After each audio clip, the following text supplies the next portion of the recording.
Assalamualaikum.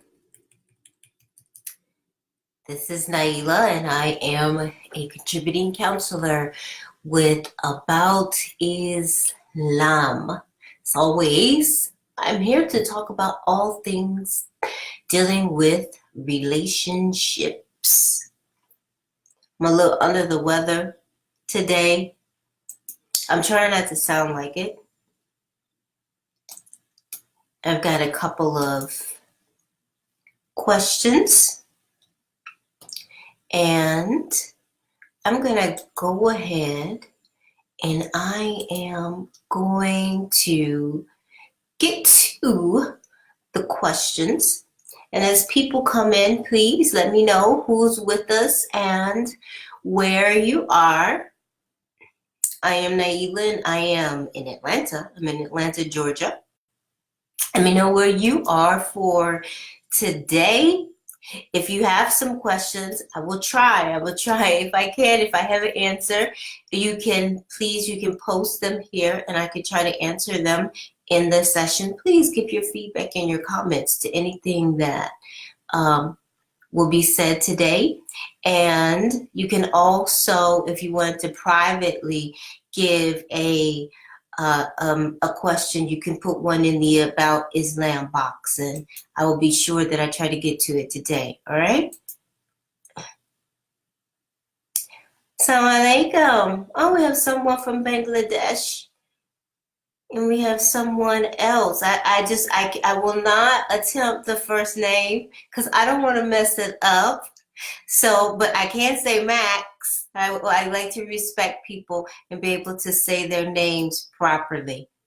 All right, so I'm going to go ahead and I'm going to get to the first question. This one is a bit intense. And this comes from a wife. She says, "Assalamu alaikum. I am married and I need guidance in my I need guidance in my marriage life as I am very confused and worried about it. I got engaged and then got married, and it's been 6 months. Well, exactly 6 months now. I don't like my husband. I don't like the way he speaks with me. He talks to me in a bad way. He spies on me. He gets angry and he acts weird. I try to do everything to be normal, but I still do not understand him. He talks to me using bad slang. I once told him after the engagement, and if he would just spare me of this. Even his parents said that he just talked with slang like this. And I've done everything that I can for him. I've funded him. I've given his family a lot of money, and he doesn't give me respect. We have a joint account and he uses my money, but I don't say anything to him, and he doesn't want kids. And because of his weird behavior, I don't want to be intimate with him. I can't even think of starting a family with him. So if I speak with my family, same old thing. They just say adjust. They won't even listen to me. I don't know what to do. I'm worried. I'm feeling like I'll go into depression. You know, sometimes marriage isn't what it is that we think it's going to be, especially after we get into it. And this happens to many couples. We go in and we have an expectation or a thought about how marriage is going to be, about how the other person is going to be. And the other person actually even has that belief system about you as well. And when you get into marriage, it can be very, very shocking. Like, ooh, this is what this is. No one told me. Because some of the things that you're talking about, they're quirks that you may get with anyone. But I would say to you, because I really don't know about what is a real issue or how much is your issue, and what is the difference. Your issue is a personal preference. I prefer my food prepared this way. I would prefer if he didn't use slang. Those are preferences. But then there are some things that are real issues, like someone respecting you, like such as someone spending money and you feeling like you are being abused or taken advantage of. Those are real issues. And to be able to separate the two, and so you can see a little bit more clearly, because right now they're all put all together, all jumbled up. So that's the first thing I'm going to suggest that you do. You separate the two. Secondly, go get you some professional help, just you, to get you through this so that you won't get into depression. And then lastly, the things that are left that are a real issue, for you and your husband to sit down with a professional or even a family member so you can get through those things. Because, I don't even know if he actually knows what's going on. I don't know if he really even knows how you feel about him. You've only been married for 6 months, and you may not have told him. And so he does have the opportunity to correct himself. And you know what, sister, you may be surprised, but he might have his own list of things that he doesn't like about you. And the two of you can go ahead and try to hash these things out and negotiate them early on in the marriage. Okay, so now I'm going to go to the next one.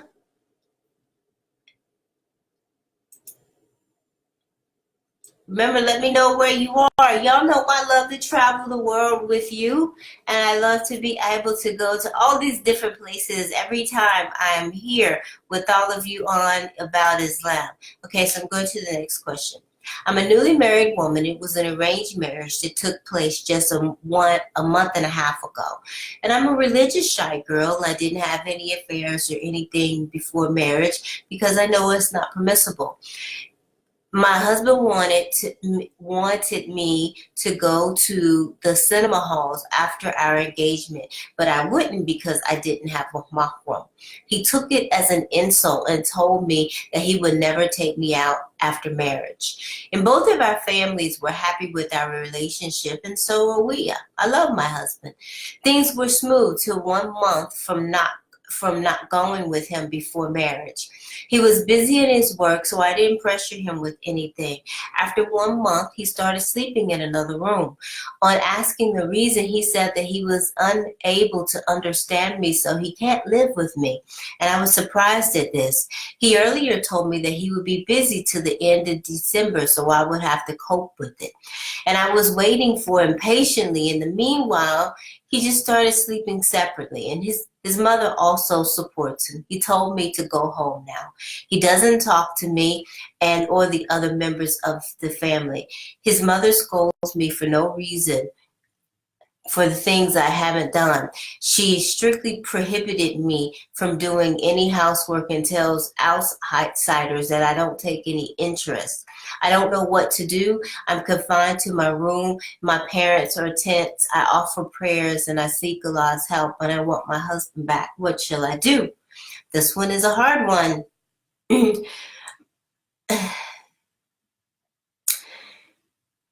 First, I'm going to say continue to offering your prayers.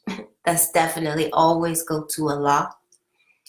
The next thing is, it's really hard to try to solve a problem when you can't get an answer or you don't know what the problem is. It's, but as I said, I'm going back and I'm looking through, and there was really your husband, he didn't give you a reason for why he started sleeping in the other room. And I know he said that he would be busy with his work, but now he has continued. And he's actually even told you to go home. My first instinct is like, man, who wants to put up with this? Just go ahead and go home. But I know it's not that easy, because I know that you say that you love your husband. But I want you to be mindful that you can't work anything out. You can't do anything differently. Even if it's you. Let's say it's you. You don't know what it is, so you can't do anything about it. And if it's not you, you don't know what it is, so you can't do anything about it. He's not giving you any information. So I want you to be mindful of your own locus of control here. There are just certain things that you are really just humanly able to respond to, and you can't respond to someone or something that hasn't told you what the issue is, what it is that you're responsible for. You don't have any of these details, so you can't do anything. Wow, and I know that feels frustrating, and that does feel helpless, but you can't do anything until he's willing to do something, and he's not willing to do anything other than what he's doing.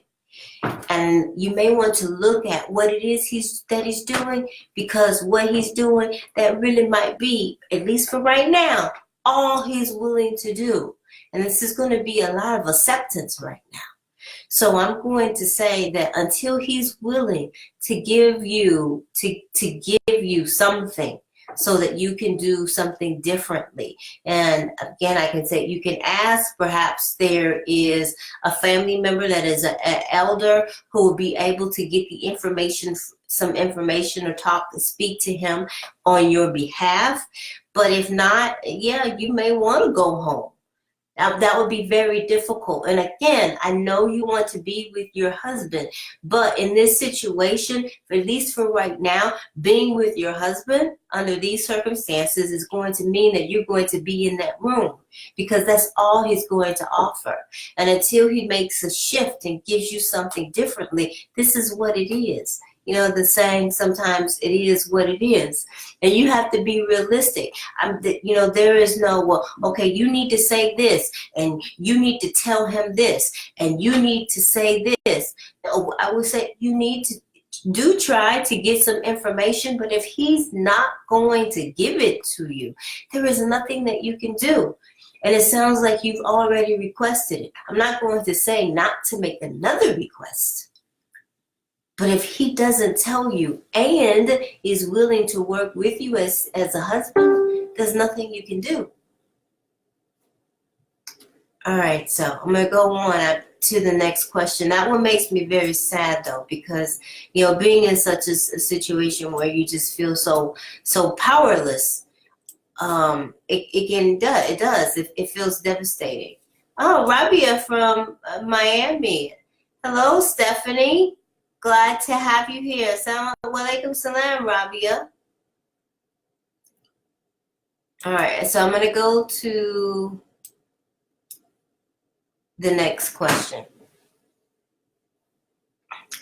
Okay, I am a good practicing Muslim brother, and I'm a virgin. I prevented myself from having haram relationships, and I plan to reserve myself for my future wife.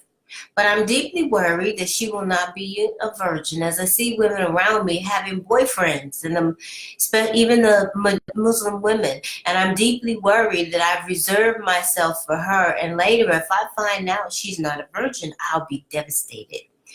Also, most marriages are arranged marriages, and I would never be able to know my wife's past, because I know it's forbidden to ask someone's past. First, I'm going to say that's not forbidden to ask someone's past.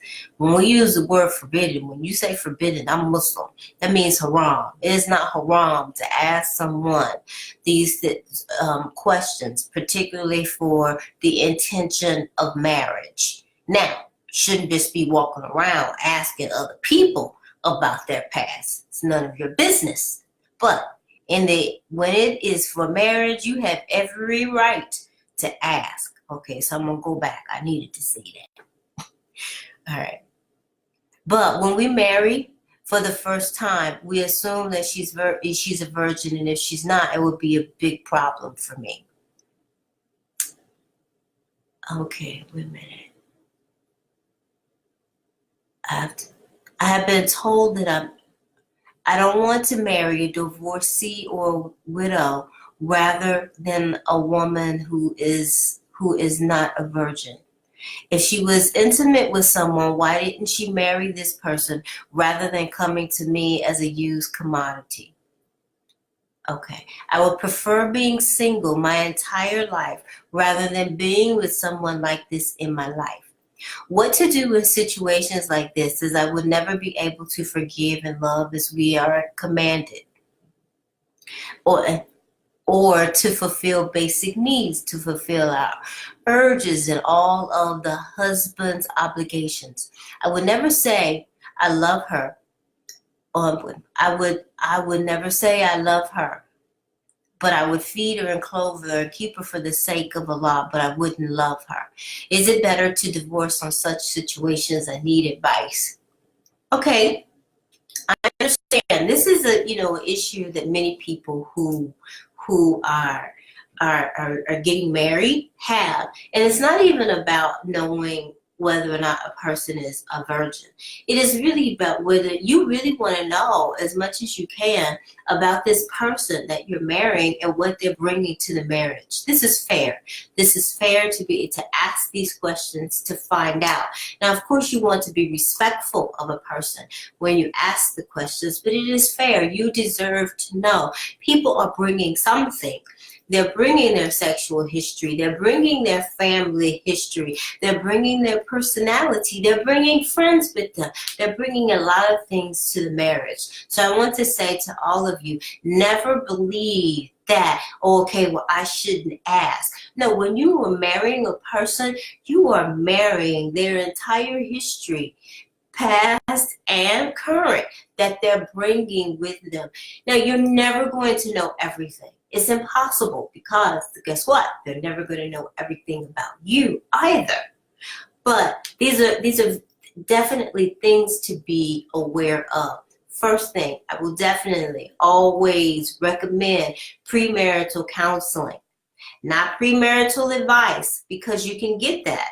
And that's always good. But advice would be something that you get from an elder, that you get from the imam or family member, even a friend. That's advice. But professional premarital counseling. Okay, my husband and I, we actually do that together. But professional premarital counseling, do that. And this will eliminate so many fears and questions that you have about who is this person? Did you do this? How do I ask that? Let someone else handle it for you. Okay? But the second thing is after asking questions, be mindful that the same things that you want to know, that someone else wants to know about you too. So the other thing is, you know what? I'm going to also say this, particularly for this young man, and then for anyone else feeling the way he does. Trust yourself. Trust your judgment. Trust your instincts. Do your due diligence. Don't just take things at face value. Don't just go along with something because, ooh, he's cute, or she's pretty, or they smell so good, or I like their tajweed. Those are very surface things. Those are shallow things, and they will not sustain a marriage. You need to go a lot deeper than that. Okay? So, but trust yourself. Trust yourself that I will be able to make a good decision for myself, because going through, the question that the man had, I hear a lot of fears.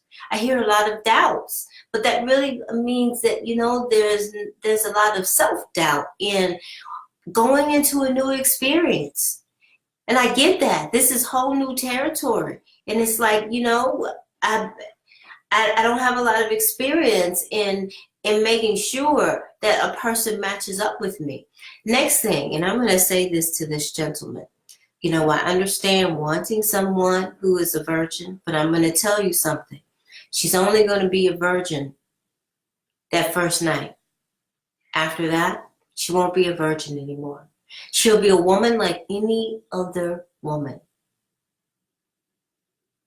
And if we hold something like virginity to such a high standard, we lose out on other traits, such as someone who loves Allah like you do, someone who has the same parenting values that you do, someone who comes from a similar family background that you do, someone who smiles when you walk into the room. She could be a virgin and you not be happy with her. You may not want to place so much emphasis on virginity, because after after you are intimate and she's no longer a virgin, there has to be something else about her that you like. And you may choose wrong because you are holding virginity as this standard, as that is the trophy, that is the prize, and it may not be. But someone being a virgin is not indicative of someone being of good character. It just means she's a virgin. Doesn't mean she's a nice person. Doesn't mean that, she's a good Muslim. Just means she's a virgin. So we need to be honest with ourselves and look at behavior and look at what it is that you want. Why is virginity so important to you? And really look at that. Ask yourself that, because once she marries, once the marriage is consummated, she's no longer a virgin. You still have to create a marriage. And is she a woman that you can create a marriage with? Not a virgin that you can create a marriage with, because that doesn't mean that. So expand yourself. Look at the example of the Prophet sallallahu alaihi wasallam. His wives, he married divorced women, widows, virgins, and they were all good women. Virginity is not a trophy. It is a good thing. Not knocking it down at all. It is a very good thing. But it does not mean that a person is going to be a good husband or a wife. All right, so I am going to check to see if any questions came in. Y'all know I have some folks. I got Dar Islam people working with me in the background, keeping me straight. Let me make sure that, okay, no questions came in while we have been sitting here together. Okay, all right, I'm seeing we got someone from the Philippines. Walaikum salam. Thank you. Oh, thank you, Stephanie. You said I'm speaking the truth. Yes, come back. Come back. You can stay on the page with About Islam and you'll know when I'm going to come. I'm here twice a month. It's always on a Wednesday. Okay, thank you. Thank you so much. I'm happy to hear that. Tell your friends, and so they can come and they can join us too. And there are so many other times when other people and About Islam goes live. And so there's so much to learn. Okay, thank you so much. I appreciate it. All right, Assalamu alaikum. You all have a good day. I pray that Allah grants you favor. I pray that you remain steadfast on this deen.